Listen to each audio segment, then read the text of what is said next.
we're at the top of our single spreader supported super titanium internal outrigger here. This is the upper termination.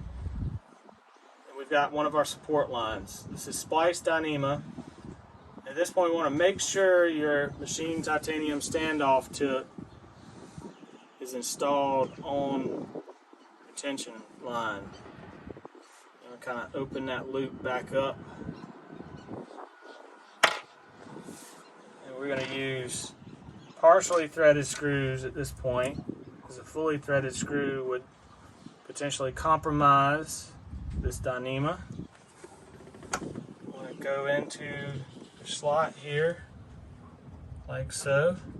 You want to get that thread going into the machined titanium post here.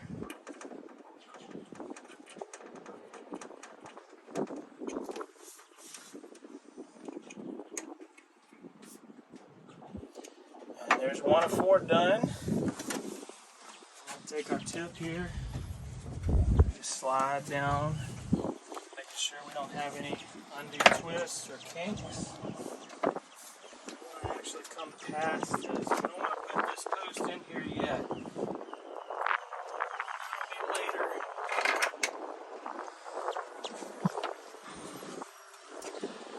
This adjuster,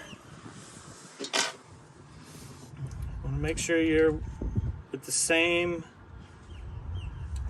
respective side of the outrigger as you just attach the top of the line to. This adjuster